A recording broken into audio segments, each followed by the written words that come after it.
Hey everybody, this is Taylor with a quick disclaimer up front. Ryan and I recorded our weekend review starting at 1 o'clock in the afternoon on Monday. It's a long weekend review, so it ended up being about an hour and a half in length. But I say all that just to say that we recorded prior to Man City's match against Leicester, which is obviously Monday afternoon. So if something crazy happens, if City lose by 5 goals or even 1 goal or even drop points at all, that is why we did not discuss it. But obviously will later on in the week because that would have major implications for the title.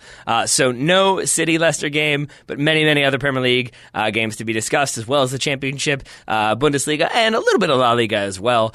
So I will stop talking and turn it over to me and Ryan, but first, a little music.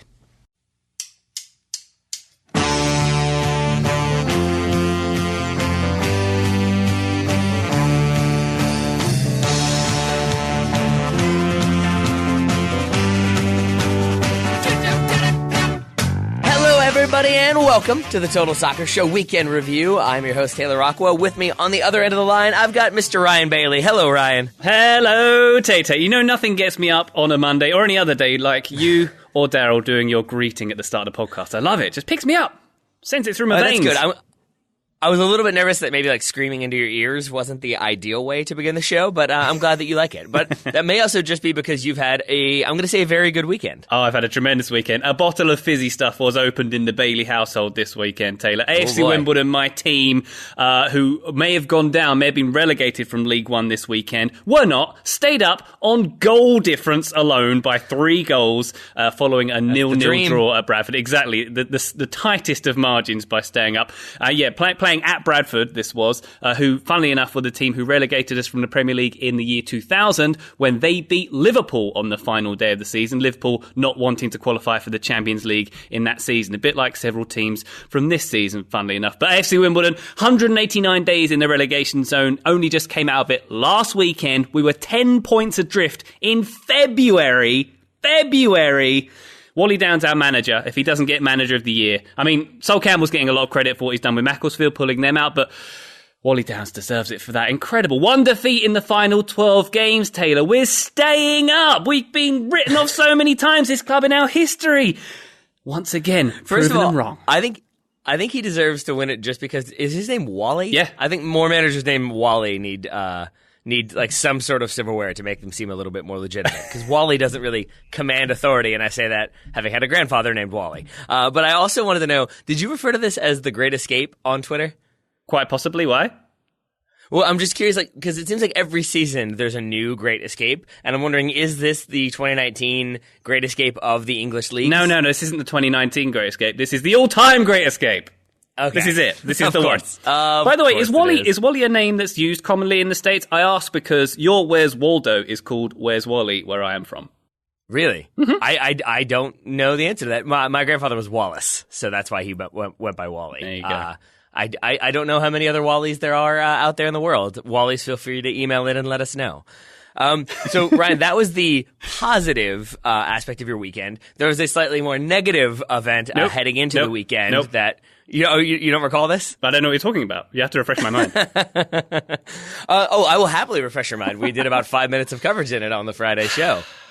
Yes, you did. Ryan involved in a 100-yard dash at his child's school. They're like field day, I'm assuming. Ryan got it was a good run for about halfway through. Then Ryan went for a tumble. It was almost as contentious as the Kentucky Derby this weekend.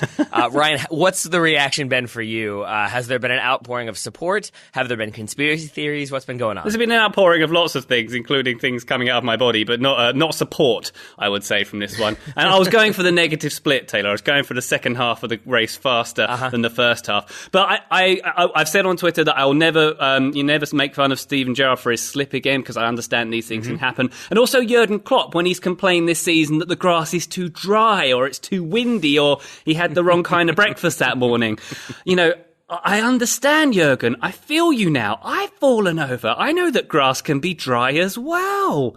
It's amazing. And by the way, one of the things I've been mocked for a lot is that a man in a lion costume overtook me in the race. And I have actually received a statement from the lion, if you want to hear it. Lion statement. I would love to hear it. I, George the Lion, the iconic mascot of the award-winning British International School of Charlotte, hereby renounce all responsibility for the complete and utter failure of Mr. Ryan Bailey, harsh, whose attempt at participating in our prestigious dad's race has brought mockery on our school, and most importantly, my own prowess and professionalism as a competitive mascot and elite runner. This thing goes on and on and on. I'm going to spare you it, but basically he's challenged me to another race, even being cocky enough to give me a head start. So I'm feeling pretty low right now. Are you going to accept that challenge, or are you still mulling the offer? Well, to be honest, I'm going to dig the line out because I think he fell over in the race before my one. So I'm going to say yes. Let's do it. All right. Come on, George. And then Come at me. Will his, I'm assuming, British Lion Cubs be there in attendance? Is that how it works? They'll be roaring him to second place, baby. Yeah, but what did you... So was our analysis fair, albeit slightly gleeful at your misery? You know what? Was it the grass? Was it the surface? Was it the footwear? I know you did this as a bit of fun, but it's actually testament to how good you guys' analysis is, because you absolutely nailed it. It was an undulating surface. There was the patch where I fell was where the grass disappeared. You can see from the dirt that all kicked up and the amount of cleaning I had to do to my wounds afterwards. But yeah, I should be laughing. I can laugh about it. I think I had to put this up on social. I had to make a thing of it. Otherwise, I would have buried it within me forever, and that wouldn't have been healthy. Well, I appreciate that you did that. I appreciate that you let us enjoy your misery. But I will say it was not the most embarrassing result of the weekend. I'm going to say that was Huddersfield 1, Manchester United 1.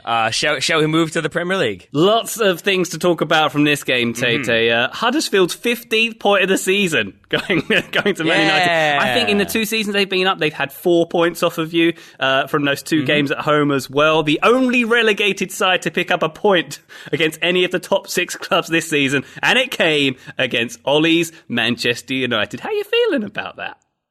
Just terrific. I was playing a game yesterday against a friend of mine who's a Huddersfield fan, and he was just gleeful as the score was finalized. I was less gleeful because obviously it means Man United officially failed to get into the Champions League. Yeah. But also just because playing against a team that has absolutely nothing to play for, very much already relegated, very much low in the points total. As you said, no points against top 6 sides until now. You're welcome.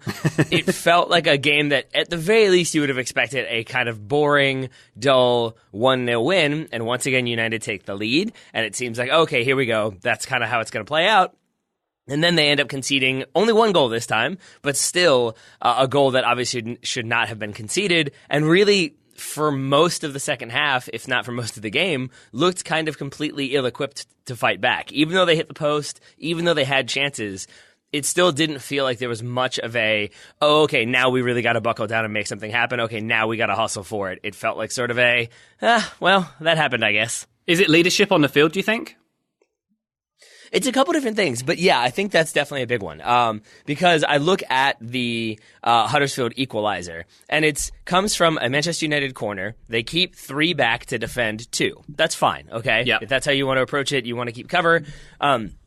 The issue here is that when that ball is played, like Shaw obviously could have done better cutting out the ball from Lossell to Mbenza. Yeah. But again, it's a goalkeeper with the assist. The bigger thing to me is that of those 3 who are back, they're all still a good at least 10 to 15 yards from midfield inside Huddersfield half. Yeah. And Ashley Young, who's supposed to be most central, is actually the closest to the goal. So it's this weird amount of space that they've kind of left very invitingly open that a driven long ball is going to exploit, and that's exactly what happened. It's very good work by Lossell, who kind of disgraced himself with the first goal, by the way, because that was shocking goalkeeping. Well, yeah. But, I mean, Luke Shaw being your furthest man back when you're trying to potentially stop a counter doesn't seem like the smartest thing in the world. And I describe his attempt at trying to block that Lossell shot as like your rec team. That's kind of something, a stretch your guy who's a bit overweight and unfit in your rec team might try and do. And I wouldn't get too lambasted for it, but when you're a professional, didn't look great, did it? No, it really didn't, and you're not wrong. That there's plenty of video out there of a couple of different players. Luke Shaw is a prime example of players who just kind of look like maybe they've been on the beach, which is not a thing you expect of a club like Manchester United at this point in the season. But yeah, I mean, he had a couple where he looked like he could not physically keep up with the pace of the counterattack when he was trying to get back and defend. There's one where I think 10 seconds after Huddersfield entered Manchester United's half, you finally see him back on screen because he kind of has this very slow jog back. And yeah, in this situation, he's basically making a 20-yard sprint to try to get into position to cut out that long ball. Yeah. And I almost wonder if that 20-yard sprint kind of had him knocked his fitness level down to the point where then he went to make a play on the ball that if he's 100% fit, he easily makes. But because he's a little bit out of breath, he's not quite as focused, and he doesn't end up making the play. A little bit out of breath might be his mantra for the season, perhaps. Exactly. And so it's a fitness issue. Obviously, Carl Anka came on the show and talked about that. But maybe it's a minor thing that because I am a Man United fan, it seems bigger to me. But I feel like most teams have a set way to defend when they're attacking a corner, if you understand what I mean by that. Yeah. They keep those numbers back. They know where everybody needs to be. There are specific rules for how to defend if they get hit on the break. And here, it just felt like they kind of kept three people back who were kind of shorter, but none of them really understood what their role was going to be, and there wasn't really much of a plan, and in the end, it's a goal for Huddersfield. Yeah, when I was thinking about what I'd say on this show about this game, Taylor, I was thinking, let's be fair to Man United, there were long spells where they played quite well. There were some nice moves, in the first half, I'd say, and obviously Pogba hitting the woodwork twice as well. But then I thought, hang on a second. This is against Huddersfield. This is Manchester United we're talking about. Is this the bar with which we're setting this team now? I thought it just seems. I mean, if it had been 2-1 to Man United, I still think we'd be having the same conversation, wouldn't we? Yeah, I think we would, because even then it would be like Paul Pogba hitting a shot from 20 yards out. Great goal, great bit of skill, but it doesn't show the sort of overall game plan that I think we would have expected. And I understand that it's a team that are maybe a little bit down, maybe pretty tired because fitness wasn't great when Ole Gunnar Solskjaer took over. But that still doesn't excuse a lot of the the lethargic way they played, the static way they played, the lack of precision. To me, it really does. I've been kind of battling this, going back and forth on whether or not this is too sweeping, and it probably is. But to me, it seems like they just kind of don't care. And that's a very easy way of putting it. But I guess what I mean is that I'm kind of shocked by how almost directly this downturn in form or continued downturn in form coincides with Solskjaer getting the gig permanently. Yeah. And it almost makes me wonder if the players are okay, Mourinho's gone, breath of fresh air, interim manager coming in, we kind of have a bit more freedom to do what we want. And then, then things are going to change in the offseason. Oh, he's here for good? Oh, okay. And I feel like some of that freedom, some of that enthusiasm maybe went away. I don't have any evidence to say that aside from just how lazy, for lack of a better term, these players have looked in the last few games. This absolutely encapsulates that intangible concept of new manager bounce, doesn't it? The way they first came off under... The stat here I found off of Reddit, they were 6th in form during the period while Jose Mourinho was in charge. First, while Ole Gunnar Solskjaer was caretaker, 12th in form while he's been permanent. So that's a big dip since his really good start. And I mean, what factors have changed since then? It's just that he's not a new manager anymore, essentially, isn't it? I mean, the pressure hasn't got particularly higher. There hasn't been any major injuries or changes in personnel elsewhere. Just certain players have got a lot worse, it seems. And I'm not just digging out someone like David De Gea here. I mean, there's a clip of some of the passing out of the back that United were trying to do during this game, and it looked absolutely amateur. It did look. It made me think rec league once again. And you think of someone like these teams like Ajax. I've just conflated Barcelona and Ajax there. But it's a fair thing to do. You could throw Spurs in there too because they tend to rate Ajax as well. Yeah, but I mean, I just in comparison to some of the proper passing teams we see week in week out, it was just so subpar. And it made me think about players like Lindelof, players like Phil Jones, players like Chris Smalling, who wasn't. Didn't start this one, but what are they going to do next season? Like Phil Jones, he's probably on big old wages. Why would he leave to get, if he's on those wages? And who the heck is going to buy him? And you could ask the same question of Alexis Sanchez. He's on mega wages as well. What team in their right mind is going to take him without United taking a massive hit on players like that?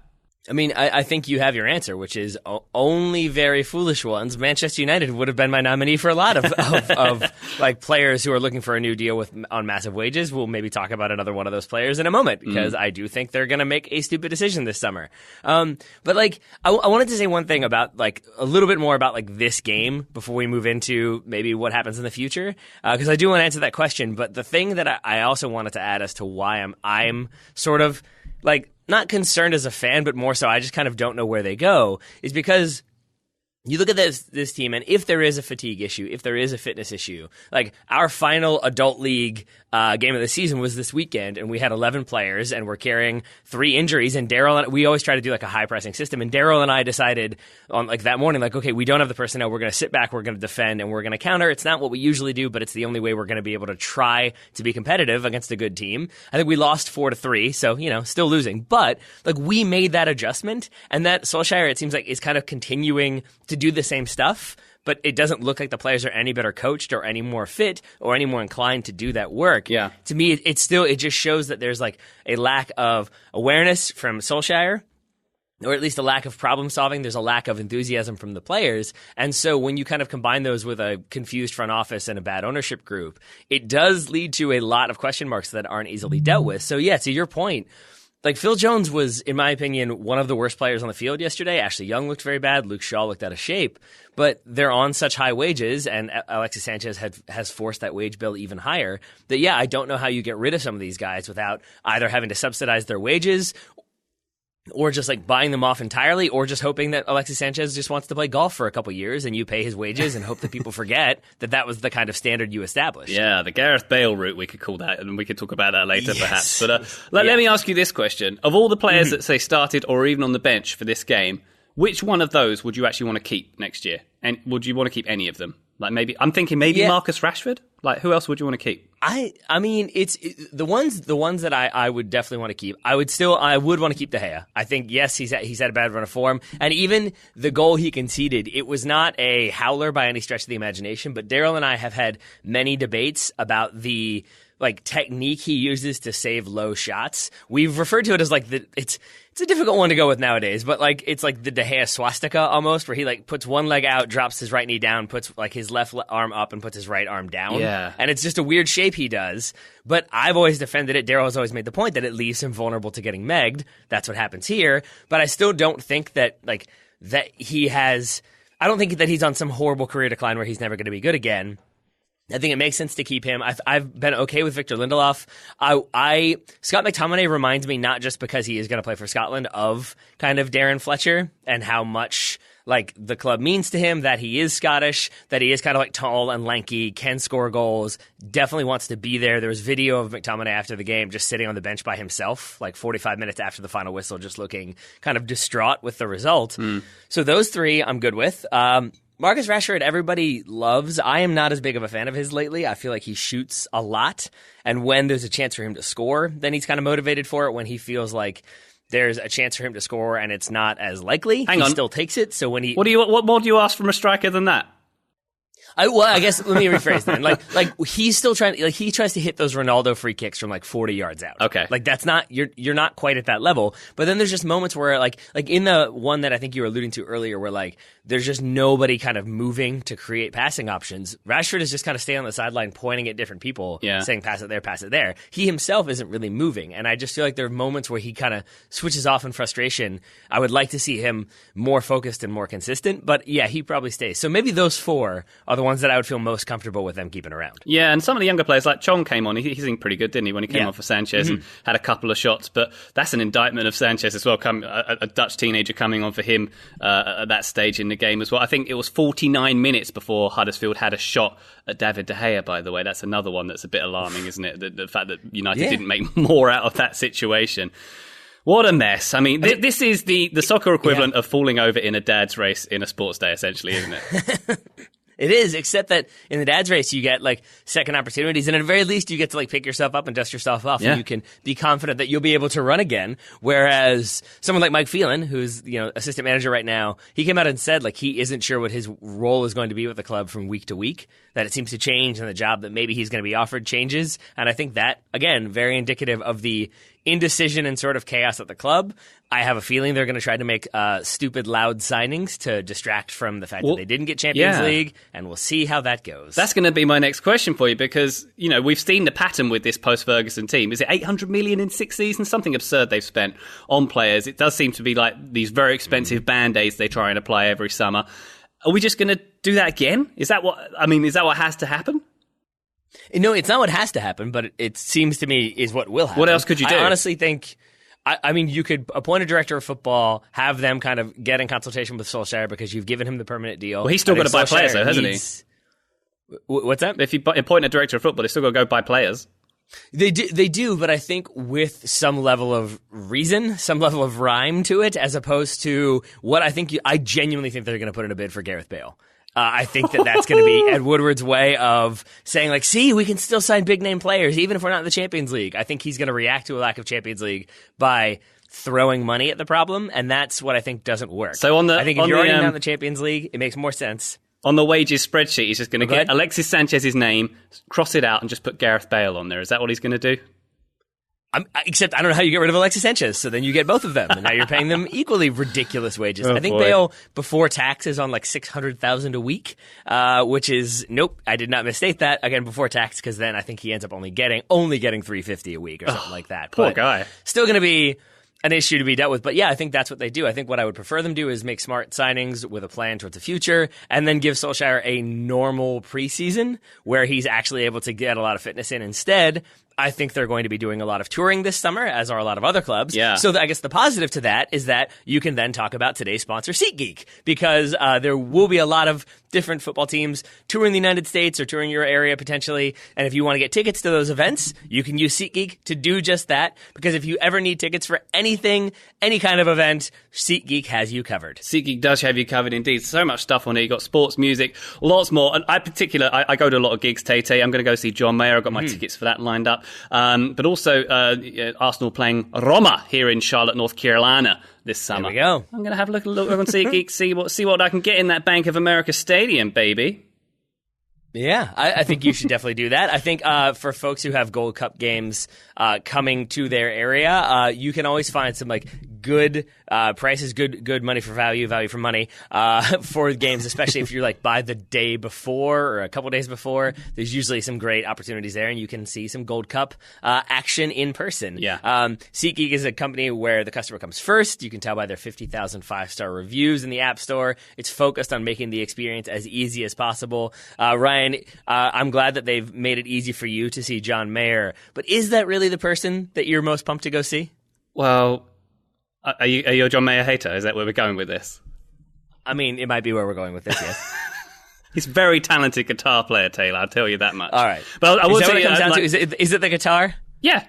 Well, but I don't, you know, I suppose he's quite good at singing as well. There's that, and he writes good songs. He's a triple threat, baby. But I think one of the things I like about SeatGeek is, you know, John Mayer tickets aren't cheap these days, but they have this rating system. If you go on the site and if you go on the app, where it tells you if it's an amazing deal, and it kind of rates them on a scale of 1 to 10. So I find that really helpful. And like some of the other sponsors, like Robin Hood, we have on this show, I love an app or a website where it's super easy and clean to use, and this one is exactly that. And also, one other thing I'll say, while I'm on my SeatGeek high horse, my high seat, if you will, is the ability to sell tickets, because I'm a kind of guy who buys tickets when they come out on the Friday at 10 a.m. when they go out, and then I realise I can't go to the event, and I more often than not end up selling them on SeatGeek and sites like that.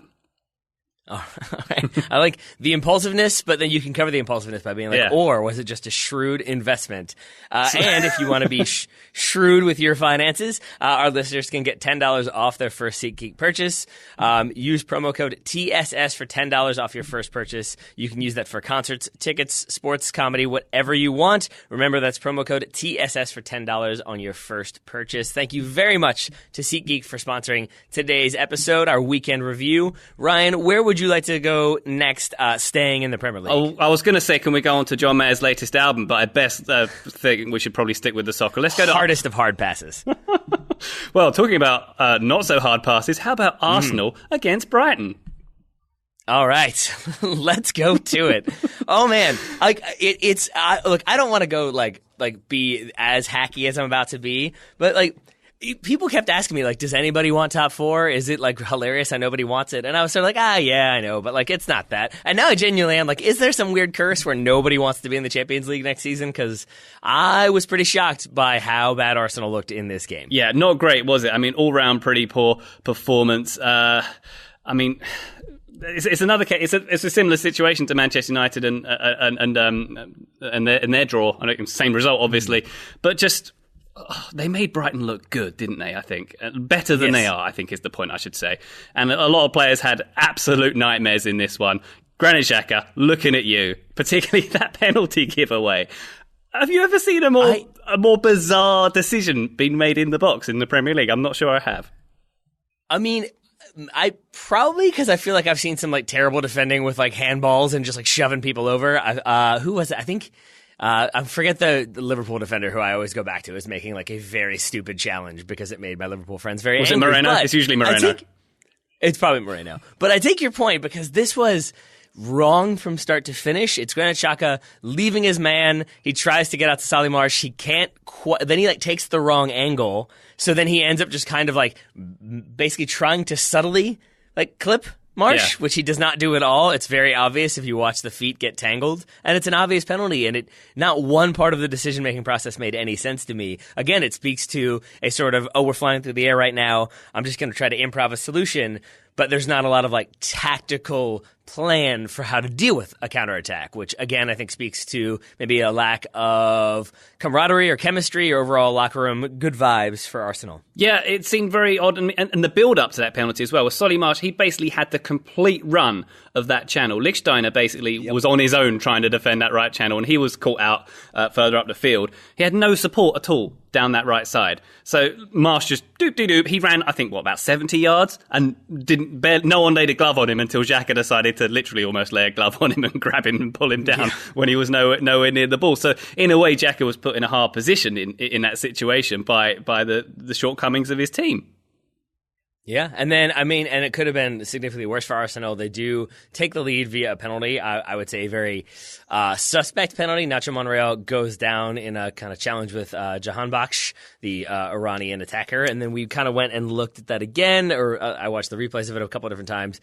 Jahanbakhsh clearly gets the ball. I don't think he gets any of Monreal. I almost called him Montreal. And then you can see that Monreal is kind of leaving his feet, dragging his feet. Definitely a dive. Referee had good position, should not have given it. I think it looks so much like from his angle there must be contact, even if there wasn't. I think that's where that decision came from. But it's still the case that a fortunate penalty call was the only thing that gave Arsenal even getting a point out of this one, which is not something you would expect when they're playing against a team that is just outside the relegation zone, but still very much near the bottom of the table. Very odd. And I think, that it was a well-sold penalty, I'd say. And one of several examples from this weekend where VAR would have probably given a different decision should it be instilled, which it will be next year, obviously. My question that came out of this game is, how is this team different from the Wenger team? How has it moved on? Has it moved on? Because it seems to me it hasn't really. I mean, not particularly tactically, and certainly not in terms of results. I mean, it seems like another underwhelming finish to the season for Arsenal. They need an absolute miracle to get into the top four now. I think an 8-goal swing, and for Tottenham to lose on the final day is the only way they can get in, aside from the Europa League. And the last game for Petr Cech, Aaron Ramsey, players like Danny Welbeck, likely to be their last game. It just seems so underwhelming, and it made me think this Emery project was supposed to be this exciting new start, but it hasn't really been, and things haven't changed an awful lot. And you can there's lots of things we can blame Emery for, such as the tactical setups and the aforementioned stuff on that right channel. But also, you can blame the players too, because we've had, Xhaka put in comedy performances, Mustafi the same, Mkhitaryan and Iwobi have an aversion to keeping the ball in their own possession a lot of the time. So it seems like a combination of errors on the field and these, shortcomings of the manager as well. But it just seems like things haven't really moved on like one would hope they would. Are you with me on that?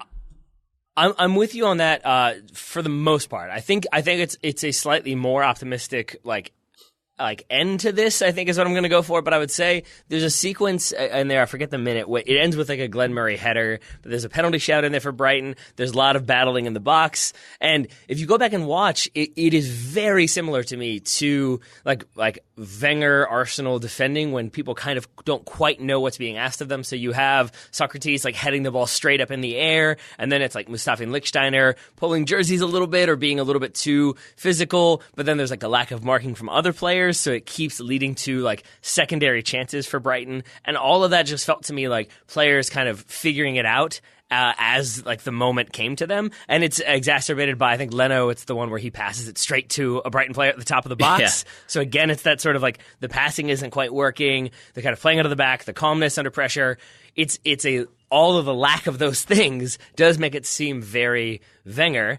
The thing I would say though is that, similar to, we had this question about like given what we now know about Manchester United, was it all Jose Mourinho? Should he have been fired? And I still say the difference is that it's still Emery only getting 2 windows, and then there's even been chaos with Mislintat and I forget the other one. But like there's like one of them is leaving, I think, and as you said, they've got other players leaving. Ramsey leaving on a free. Welbeck, it seems like he's done. Yeah. And so it seems like there's just kind of like behind the scenes chaos, but still more of a kind of plan going forward than I think Manchester United have. So it certainly isn't like a strong position to be ending on looking towards next season. But I do think if I had to choose between like who should have the more optimism heading into next season, Arsenal fans or Manchester United fans, I think for me it's definitely Arsenal fans. I'm not so sure about that. I might actually go the other way, because if I'm looking to next season as an Arsenal fan, I don't know what changes for the better. I mean, there's still, no sporting director, no head of recruitment,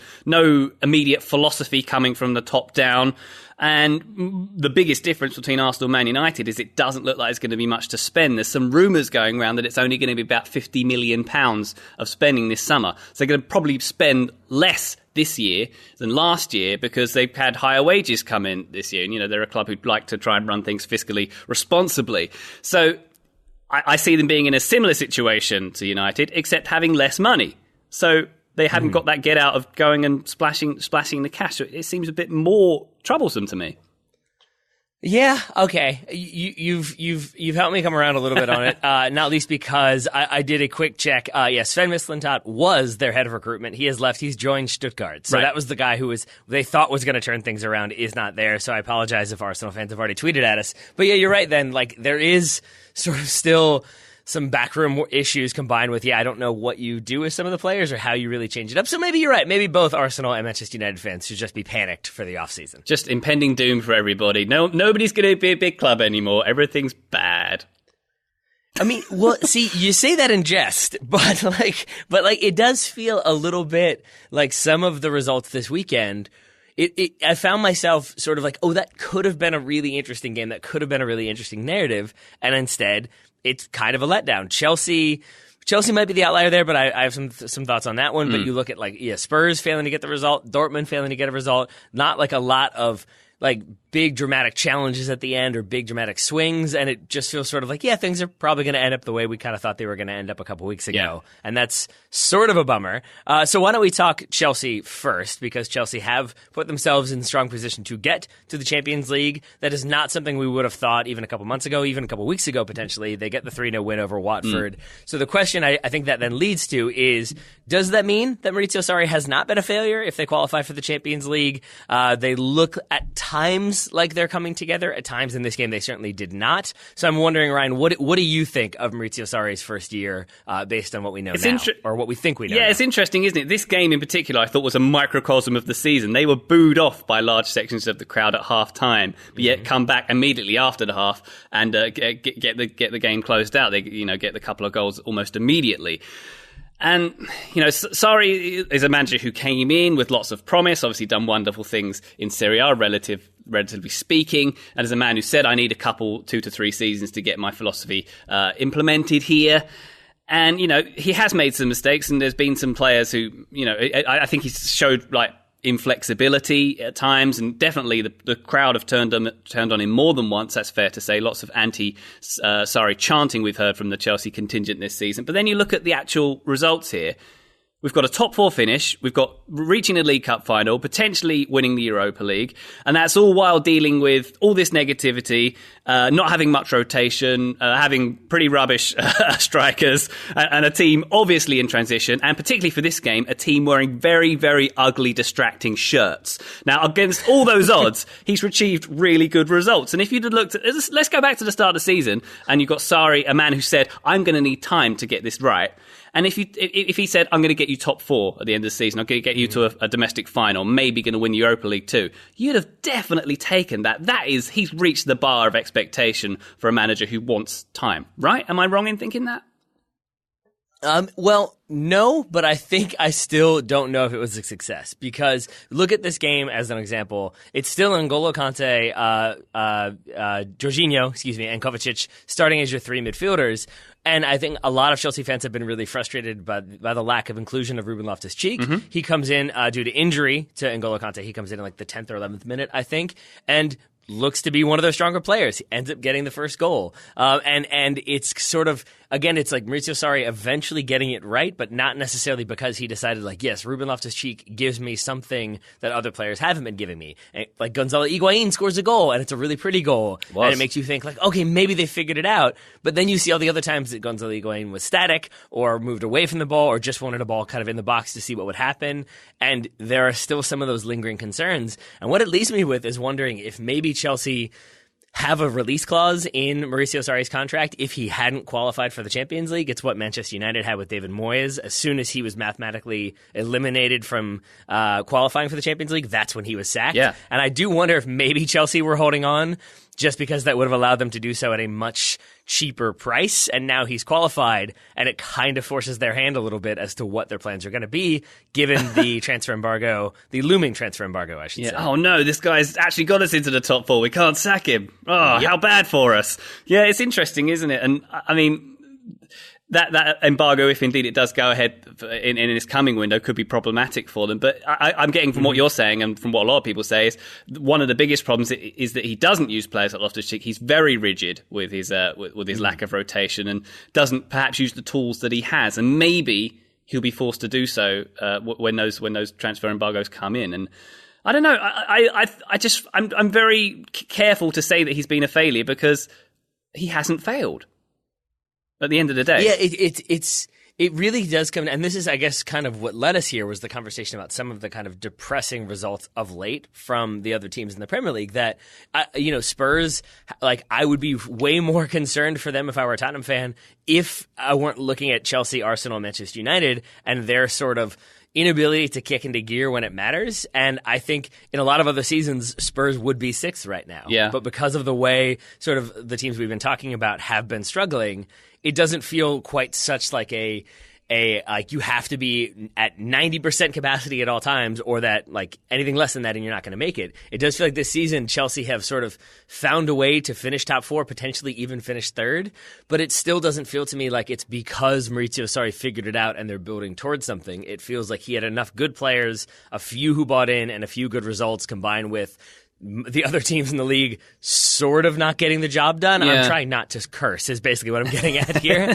But like, so I guess I wouldn't say it's a failure. I wouldn't say it's a success. I would say we're still sort of unsure. This summer will go a long way towards clarifying, because if they sack him before the summer even starts, then we know they were not pleased. Yeah. If they maybe just don't even appeal and let the transfer embargo happen this summer, then maybe they're looking at okay, we're just going to deal with it. We're going to keep him here. We're going to build around him. We're going to get rid of players if we have to, but we're going to kind of see what happens over the next year, and then we'll decide.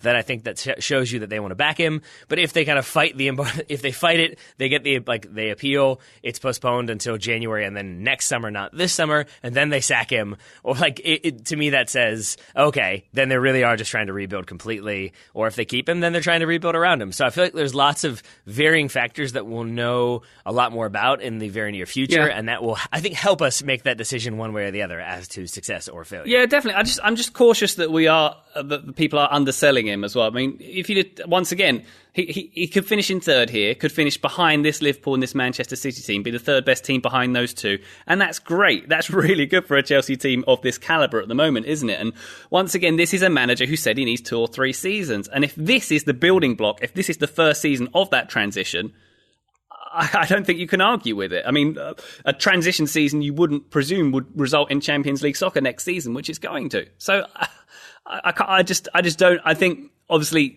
Chelsea fans who watch it week in, week out, they have the right to complain. They don't like the style they've seen. They don't like certain players' performances and the certain things that Sarri's doing. But the numbers are on the board. That's, I suppose, is my point. Yes.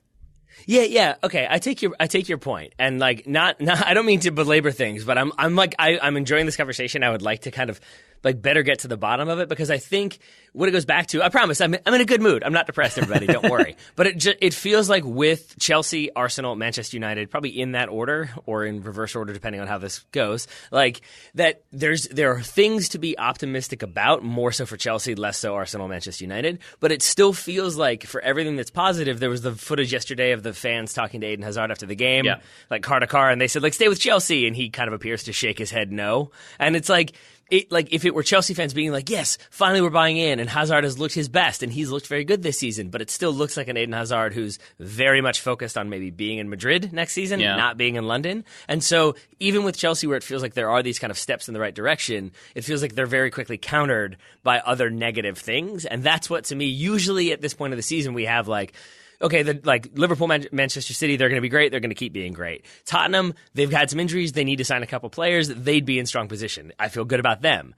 And then it's kind of a question mark. And I feel like normally we have at least one or two teams that are rounding into some sort of form or recognizable shape and approach. And it still feels like Sarri knows what he wants to do, but I don't know if the players have all bought into it. I feel like there's still a couple in there that absolutely don't want to do it and kind of don't like it. And I feel doubly so that way for Arsenal and Manchester United. Yeah, and I think...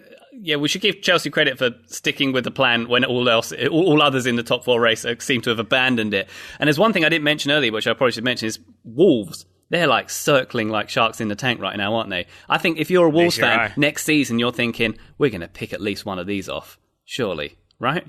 Don't give Daryl hope. I don't need you making Daryl feeling more optimistic and cocky about Wolverhampton than he already is. Daryl is not one to talk trash. He is getting real close to it, I feel like. If Wolves get a few more results, if United can't get a point off of them next season, I feel like I'm going to hear about it for a while. Yeah, Wolves haven't had good luck since like the 40s, have they? Let's let him have this one.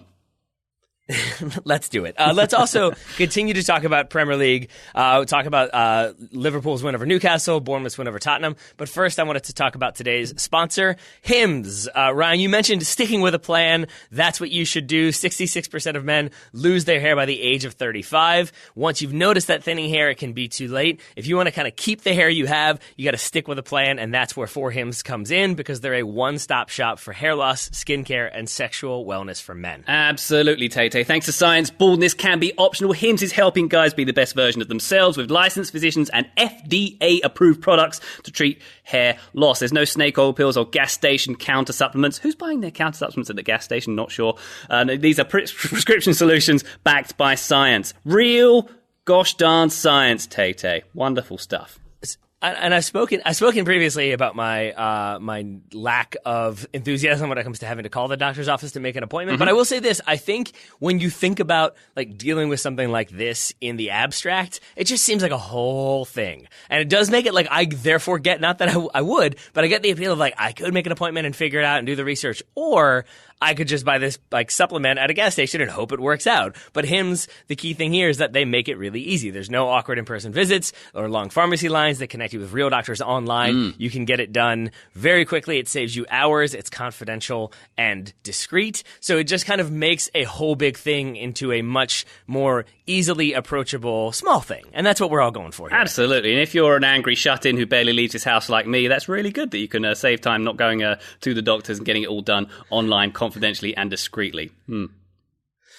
And you can get the latest the hair loss treatment for everyone is talking about. I'm just going to move quickly on from that. Featured in GQ, Men's Health, Esquire, Playboy. Ryan, which of those magazines would you feel most like if you saw it in there, would you be like, oh, okay, I see what they're doing here? Like, which one would give you the most confidence to go and try Hims? Well, as I was editor of Men's Health Online for 3 years, I probably should go with that one. That's my chosen brand there. But that works for me. But so the others are great as well. Who doesn't love a Playboy advertisement? And Esquire and GQ as well. They're right up there. I mean, I think it speaks to the quality of this product, and I think that there's a debate I have sometimes, Tate. Would you rather go completely grey or start balding? What gives you the most fear? Because my attitude is I would go grey tomorrow if it meant I never lost any hair. How do you feel about that? Yeah. I would take that one as well, because I've talked about it on the show before. My hairline has receded. I haven't taken the appropriate steps, so I think I would rather keep the hair that I have and just get, gray hair is distinguished. Look at George Clooney. That's what we all think we'll end up being, as opposed to the lunatic on the with hair all over the place and gray strands matted together. That's probably more my look than George Clooney, but I would still go gray over a full Costanza.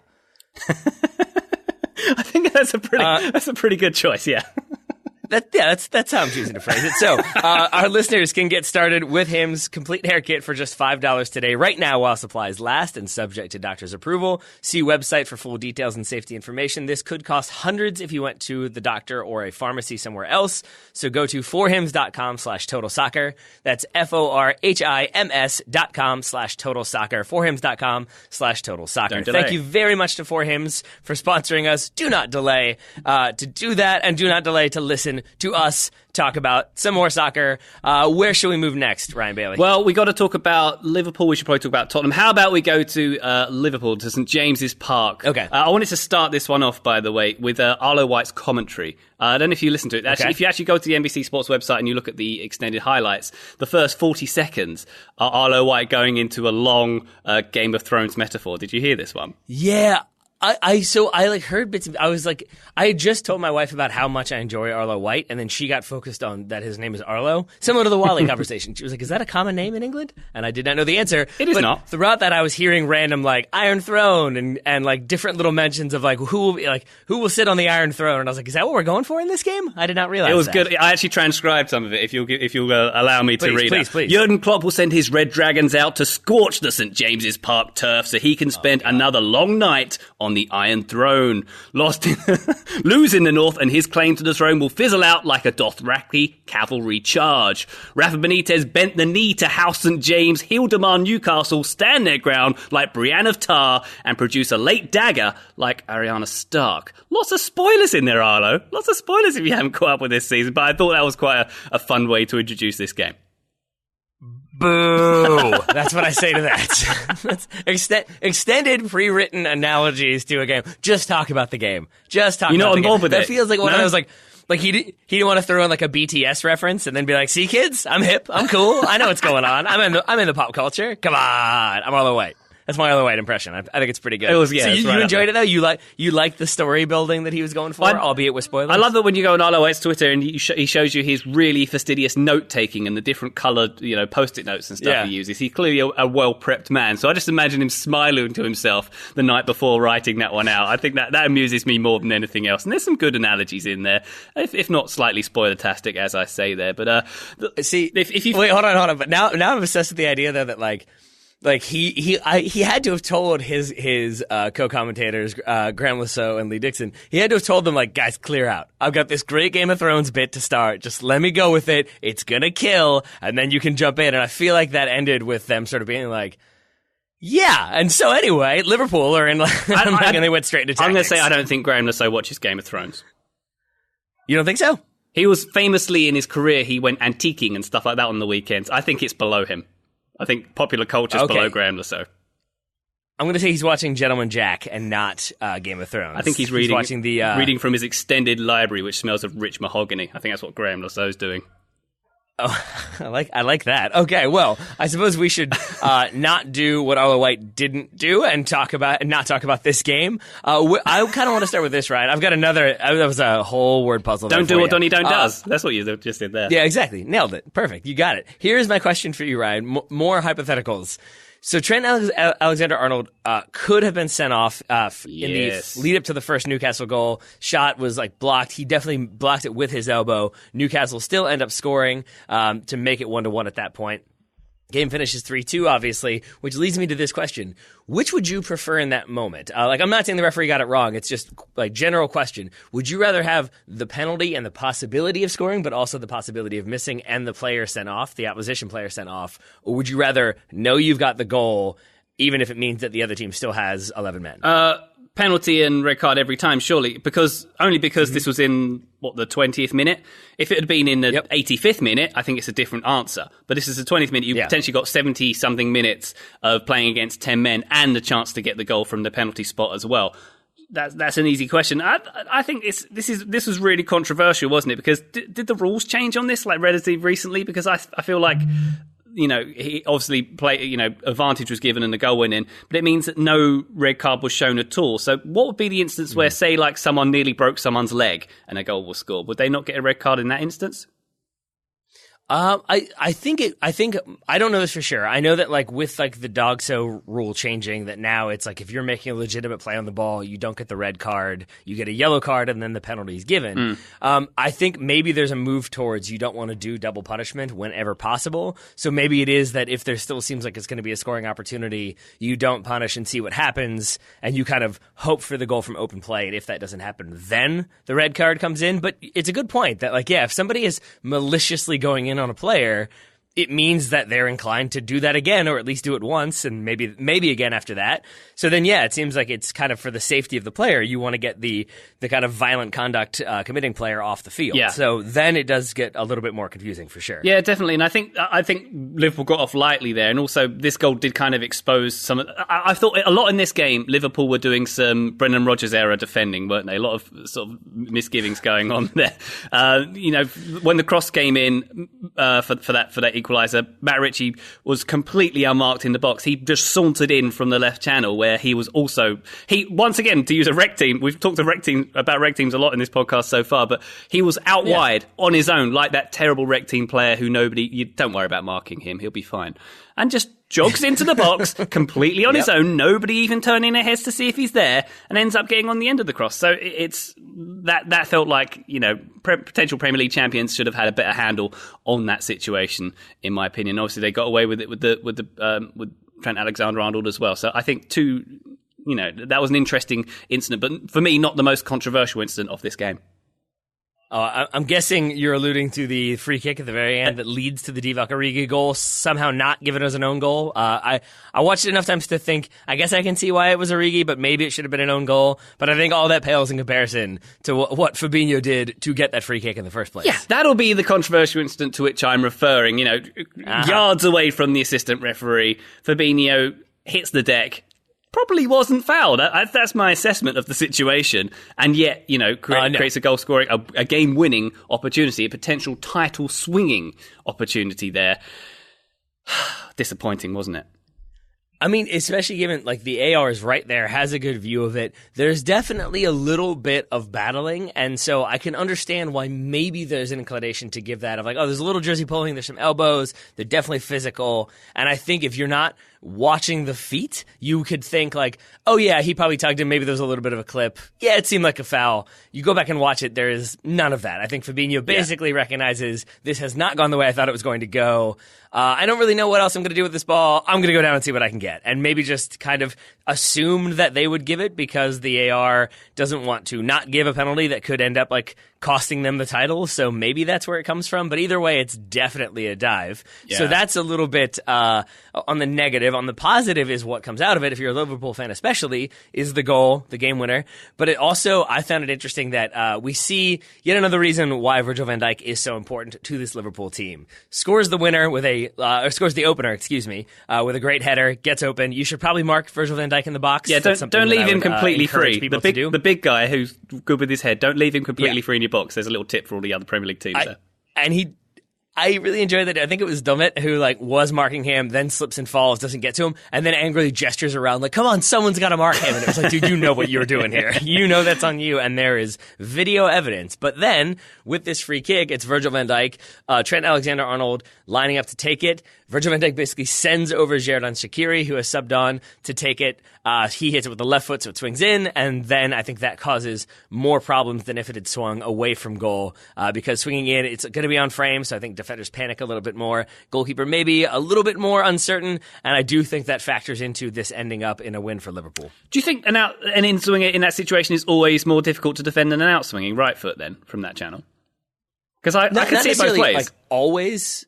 yeah, I can too, but I think in that moment, so late in the game when emotions are high, but there's going to be fatigue, and I think anytime it seems like, oh, that ball's coming right at us, everybody's got to try to make a play, and I think it leads to more scrambling and less defensive rigidity, which I think you kind of have to defend those late game set pieces. Yeah. I think if it's late in the game, if it's swinging away, it makes me feel a bit more like, okay, we can step out. It's not as much of an immediate threat. Even if they get a header on it, it's by nature going to be a few yards out as opposed to a few yards closer. So more time to react, more time to make a save. It definitely would make me feel less panic to have that ball swinging away from goal for sure, in that moment at least. Yeah, fair enough. And obviously a very clutch win for Liverpool. Did you see Jurgen Klopp said a naughty word on TV afterwards when he was describing Divock Origi's contribution? He said it was effing unbelievable, and then sort of, oops, banana skin.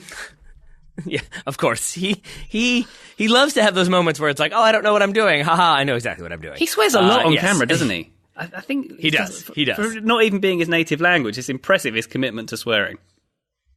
I'm going to guess there were other things that made him swear even more loudly in this game, such as the injury to Mohamed Salah. Yeah. We should talk about that for a moment. Salah goes in for a ball over the top. It gets a kind of hip to the head from Dubrovnik, the Newcastle goalkeeper. Not intentional, obviously, no. Dubrovnik playing the ball, but it hits Salah. You can see his kind of head jerk in a way that tends to indicate that a concussion has happened, and the fact that he then does not protect himself on the way down so that his head bounces off the ground in a very aggressive way. All of that seems to indicate concussion, has since been confirmed, and that means that Mohamed Salah will miss the Champions League semifinal, the second leg. Under FIFA protocols, a player cannot return to competitive action for at least 6 days after a head injury. So Mohamed Salah will be out for the second leg of Liverpool's Champions League semifinal against Barcelona. Yeah, probably.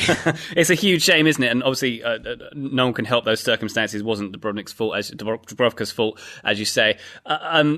It just means that Champions League game is basically, it's done, isn't it? I mean, when you've got... Did I call him Dubrovnik? I feel like I might have called him Dubrovnik. You might have. It just means that I have Game of Thrones on the brain. It's fine.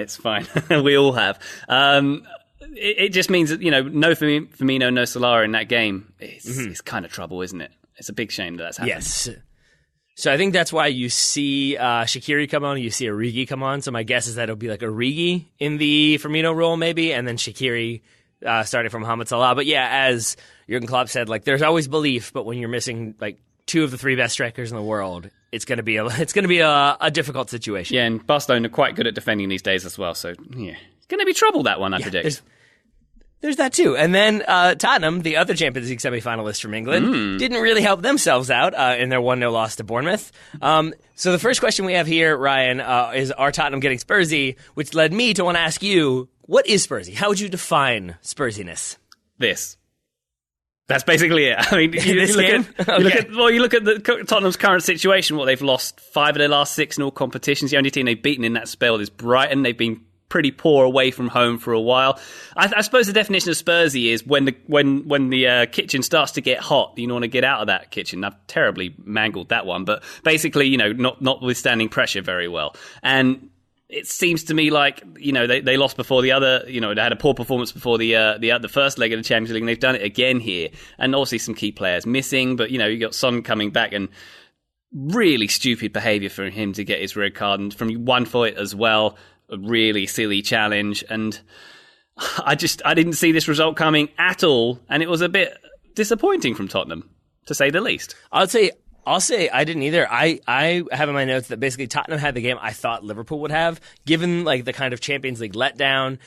I really thought, I texted my Liverpool friends like I have a feeling this Newcastle game is not going to go like the way we would expect. And it was the Tottenham game that instead kind of lived up to that, because it was Tottenham looking both like frustrated and annoyed all at once, that they you could see the moments of the kickouts and the kind of rash challenges, but then also just sort of the like lack of cohesion that you see of a team who are in that things haven't gone the way we wanted. When the pass doesn't come off, it's more frustration than like, okay, but the next one will. Or when you miss a shot, instead of it being like, okay, we'll get the next one, it's more of a like, the people who didn't get the ball, hands up in the air. And there were just those moments that to me looked like a team who were sort of emotionally adjusting to, like still emotionally adjusting from sort of the downturn in form and the loss to Ajax. Yeah, definitely emotional adjustments here. Perhaps Taylor, they weren't listening to Maurizio Pochettino and what he was saying, because they got beat by Arke. There we go. Is this thing on? You want to throw that one out too? Did that one work? Did I get that one? Did I pull that one off? I think it did. I'll give you that one. I'll give you that one. If only because you're not Daryl. I refuse to acknowledge Daryl's pause. But I'll let Ryan slide through. Thanks. I'm also still though confused by this one, because for Pochettino, like of the two Champions League fixtures that are remaining, you would think that Spurs are the more likely to be able to turn that one around, given that, it's going to be a tough ask for Liverpool, especially with the injuries, especially with the result of the first leg. So for him to kind of play a pretty much full-strength lineup and then to end up having to play after, the 48th minute, I think it was, Foyth gets the red card, so then you're playing two men down. That means, Danny Rose, I wrote it down. Danny Rose, Kieran Trippier, Christian Eriksen, Lucas Moura, Dele Alli, all playing a full match down two men. Yeah. That's not ideal in terms of keeping them physically fit and 100% for that second leg. Not ideal prep, yeah, and obviously Tottenham not coming into this one on the best one, and obviously, as we say, their away form is pretty poor as well. All signs point towards Ajax and Barcelona, or Biax as I think I called them earlier in this show. I believe you did earlier. The Biax final. Yeah. I think we're getting the Biax final, aren't we? What chance would you give Tottenham in that Ajax game? It's got to be very slim, hasn't it? And obviously stranger things have happened to this team and in this game, but I can't see anything else. I was very optimistic for Tottenham heading into the second leg, just because I felt like Llorente was so slow. We talked about this on the show last week, and Llorente was so slow to seize opportunities and to run into space. And I think Son would have been much faster. And I do think that Spurs having Son and Lucas Moura up top and kind of combining and being mobile and causing. I mean, Lucas Moura was still causing problems in this game in the 94th minute when he was kind of up top by himself and had no help. So I did think, of the two, again, Spurs seemed far more likely to turn it around. And then this result happened. And, they still may well win. And then that will be the narrative of, I can't believe they pulled it back.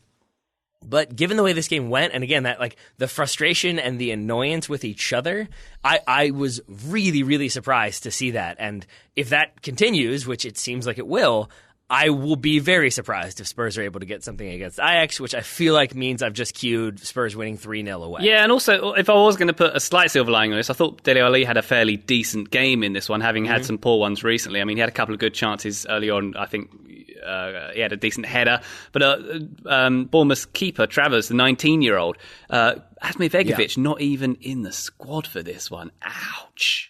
Oof. Yep. Yikes. But Travers did very well. Made some big saves, kept them in it, and obviously they end up getting the win. I will say there was some sort of I've seen some people downplay this a little bit as how, if you're Bournemouth, does it take you 91 minutes to score against 10 or 9 men, and then for most of the game 10 men, because the first red card is, I guess, at 43rd minute. So yeah, it's I guess most of the game playing 9 men. But my answer to that is it is really, really difficult to play against 9 men, as strange as that sounds, because in my experience, even if look, this team is still going to be very good, they're very technical, yes, they're shorthanded, it's but we shouldn't let that factor into it. We just got to go out there and play our game. It is so hard to not let that factor into your sort of decision making. We've got 2 men, I don't need to track back as much. Oh, we've got 2 extra men, I don't really need to mark here, I don't need to do this. Or I lost the ball, but we'll get it back. We've got a 2-man advantage. And if you start playing into that, then you really take your foot off the gas, even if you don't mean to. And then at the same time, there's this pressure of but we have a 2-man advantage. Why haven't we scored yet? Why haven't we gotten 2 goals? Why don't we have more possession? And it starts to get into your head. And so, I'm not saying and so Bournemouth did really well to find a goal, but it wasn't surprising to me that it took so long for them to do so, especially once Tottenham got a bit more defensive. But it's still the case that they find a way to do it, and it's a credit to Bournemouth, who now are comfortably mid-table, and I think will likely stay that way, because I doubt they're going to drop significant points in their remaining game of the season. Yeah, and that's an interesting one. Perhaps that cliche belongs in the 2-0 is the most difficult lead to defend kind of box of cliches. But it makes me think maybe Cardiff should have just started 9 men a few more times this year.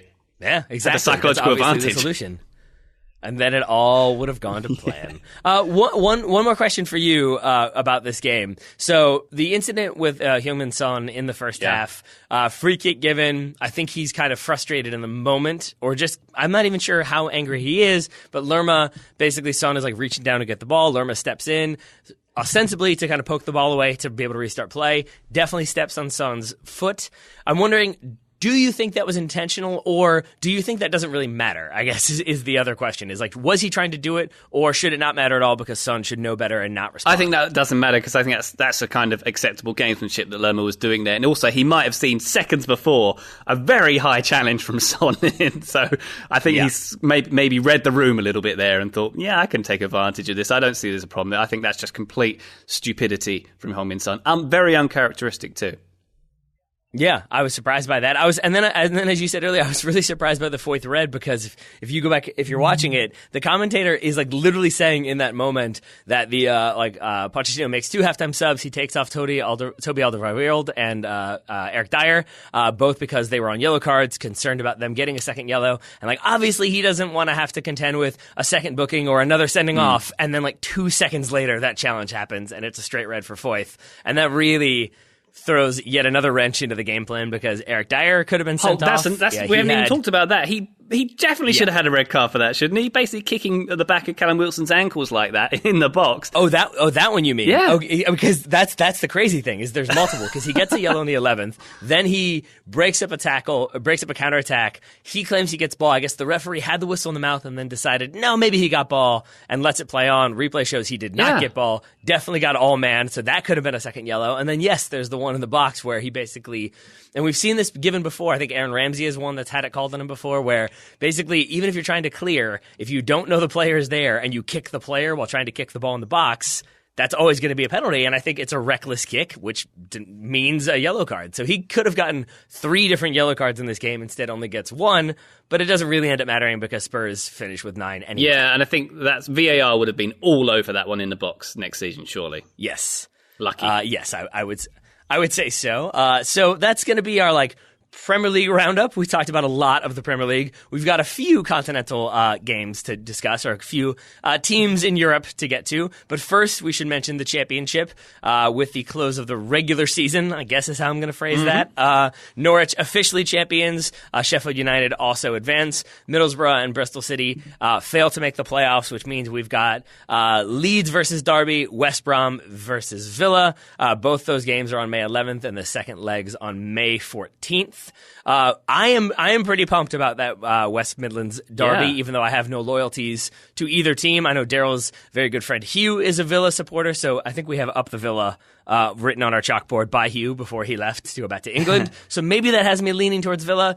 Is there one of the 4 teams here, Ryan, that you're particularly rooting for to make a run and find their way into the Premier League? Anyone but Leeds. I mean, no, I don't have a particular preference. I do think that in this, we've got the perfect setup for these playoffs, though. It couldn't have been any better. Leeds United against Frank Lampard's Derby County. You're not allowed to call them Derby County, of course. Leeds United's manager unsubtly digging out Frank Lampard's tactics earlier in the season when he was accused of spying. And then, of course, the Midlands Derby as well. So 2 lovely pairs of fixtures there. And I think this is great news, particularly for Frank Lampard's career, if he does manage to get that team up, particularly being in the bottom slot of the playoffs there. Because, I mean, how long until he becomes Chelsea manager if he does take this team up to the Premier League? I think is the question we would ask ourselves. Although I predicted a much more tricky game for them against West Brom.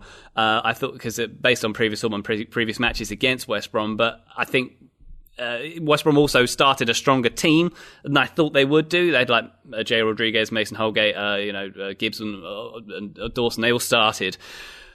But I think maybe there was an element of them being on the beach and taking it a little bit easy. They'd already got 4th place pretty much guaranteed in the playoffs. So I think there was a case of them, let's just pump, take our foot off the gas a little bit for the actual big playoffs coming up here. So yeah, I'm pretty excited about these upcoming playoff games. The playoffs are always really exciting to me because it is just that sort of, not just the monetary aspect, but it's always interesting the way they do it to have the one team earn their way in those final few games. But they're especially interesting to me this time around for everything you've just outlined, like the managerial battle, such as it is in Leeds versus Derby, and then the kind of regional rivalry and all the emotion that will be in store there. I am pumped for these games, more so than I am for the final rounds of the Premier League in a lot of ways. So yeah, thanks to the Championship for being exciting and interesting. Championship. Thanks to Dortmund for, I have in my notes, being Spursy. Yeah, so that was my question. Who was Spursier this weekend? Was it Spurs or was it Dortmund? I'm going to say Dortmund. Yeah, I think it might have been Dortmund. I mean, it's a pretty big capitulation from Spurs, but Dortmund had the chance to, keep up the pace with Bayern Munich in the title race, having, messed up last weekend against their fierce local rival Schalke. Bayern were playing relegated Hanover, got an easy win there, so, chance to at least keep the pace up in the final couple rounds of the Bundesliga. No, ended up with a 2-2 draw. Nope. I mean, I did a preview of this game, and you could definitely tell there was going to be goals in this game based on their previous instances. I think I said if you don't bet on there being over 3.5 goals, you're a darn fool, which there was in the end. But, Claudio Pizarro ruining Dortmund season, ruining the title race for us.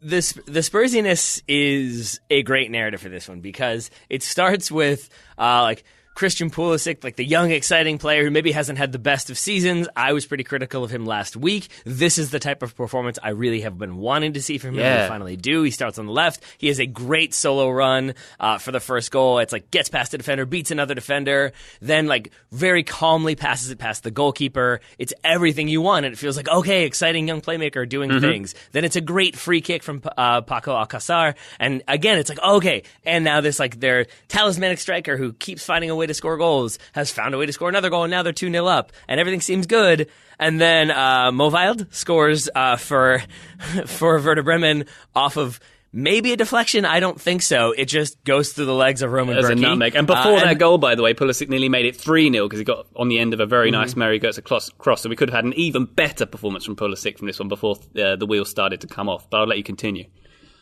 And then, no, that's fine, because like it was a strong game from him, and I got a lot of stick because, again, I was talking about how I didn't feel like we've seen enough of him in these moments kind of being that front and center player. So to see him raise his game when it really mattered was great, but it still ends up in a 2-2 draw because the final goal here, and this is the one that I was just sort of like, wow, you guys are really not trying to keep the pressure on Bayern Munich because it's just kind of an aimless ball played into like the defensive third for Dortmund.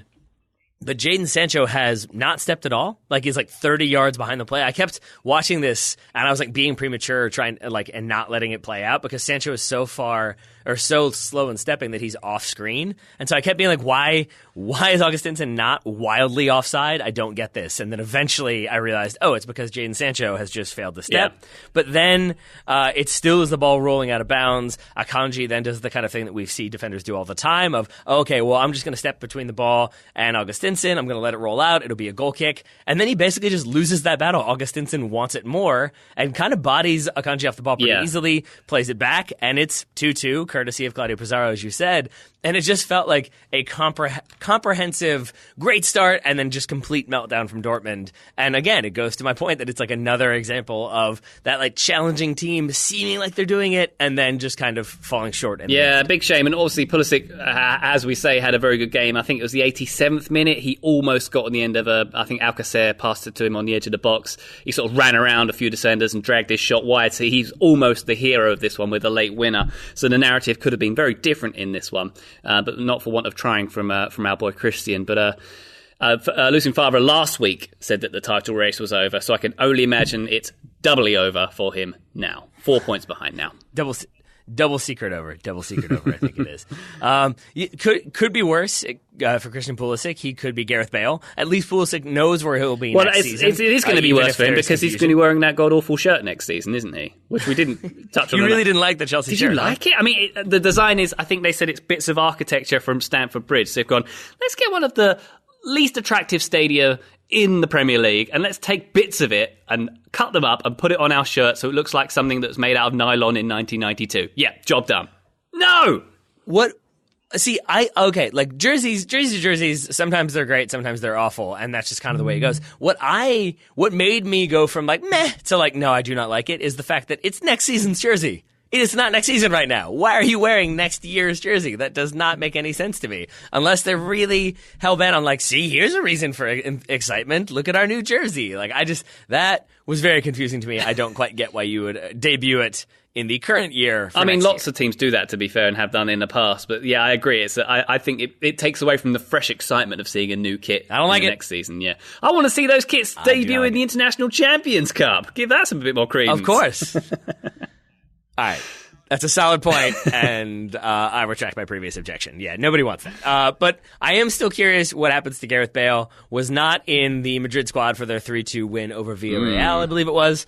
And according to Marca, has been told he is not in the plans for next season. I think Marcos Llorente was told the same. Maybe Asensio as well. I think there's a couple other ones that have been theoretically told they can find a new club, which seems odd because I think Gareth Bale's contract goes until at least 2021, maybe 2022. So telling him to find a new club seems like that's kind of on them, as opposed to he can just kind of sit there and continue to rake in lots of money for potentially not playing for Madrid. Yeah, next year. It's a curious position. 17 million euro a year, and you're right, through 2022 is his current contract, and he is showing very little interest in playing in a white shirt at the moment. I think he got dug out by Zidane last week for that in that loss to Rayo Vallecano for underperforming. And I mean, you could look at his performances this season and say he's arguably well underperformed, particularly when he had the chance to step out from Cristiano Ronaldo's shadow. This was his big chance to do what, the president of Real Madrid wanted him to do, to be that box office player for Real Madrid.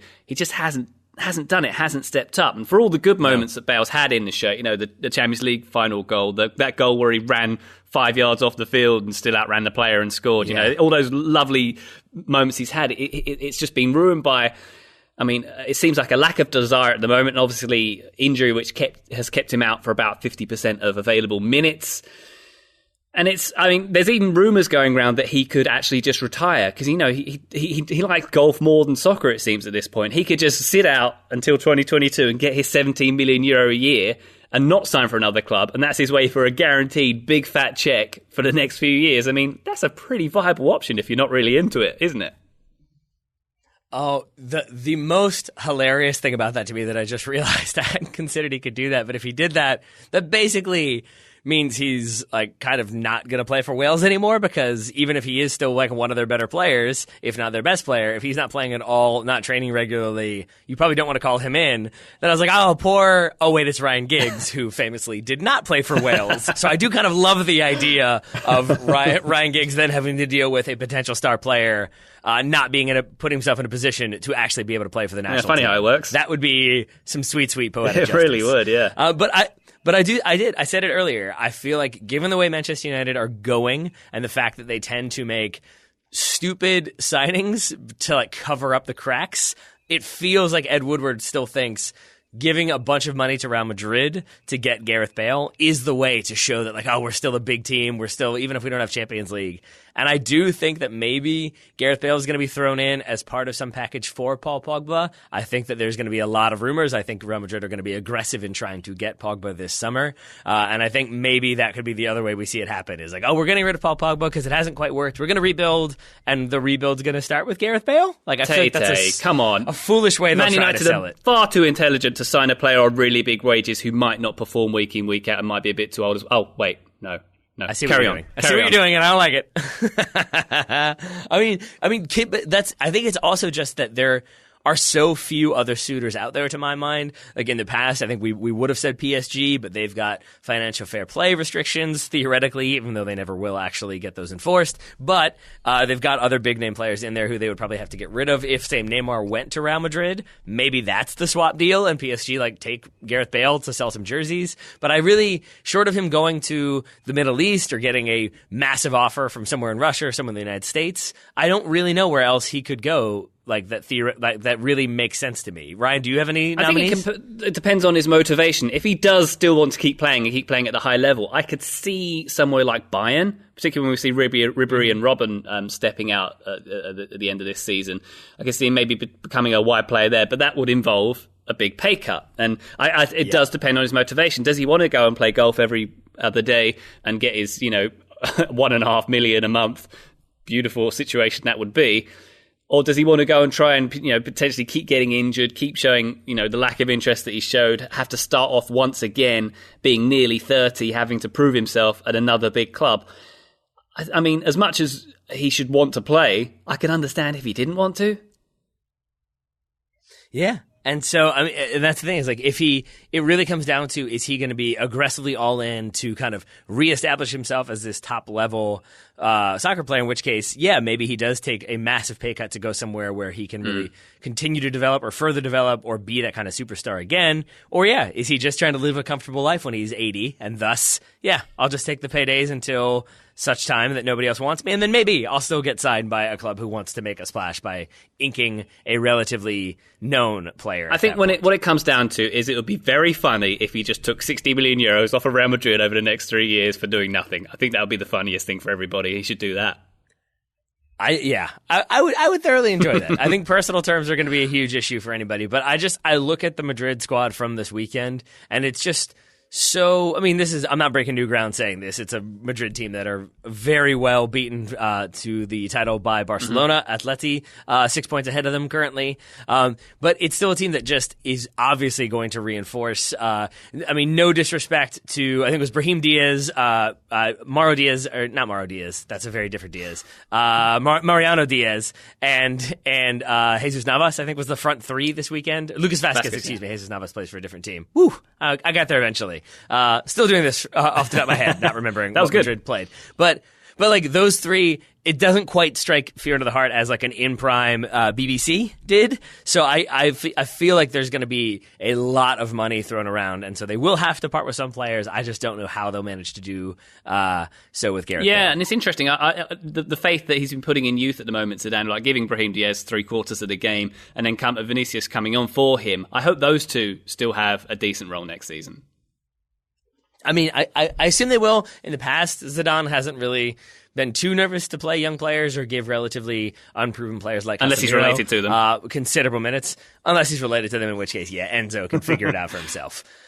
So maybe we'll see Madrid back in the Champions League semifinals or final next year. But I did want to talk a little bit Champions League before we go. Not necessarily who's made it, but I want to talk about these second legs. We've got Liverpool hosting Bayern Munich on Tuesday. A slight deficit there. Ryan, what is your expectation for how that game goes, and then for which team advances? Liverpool hosting Barcelona, I think, was the team they're playing, not Bayern Munich. But yeah, I get that. Oh my God, I'm all over the place.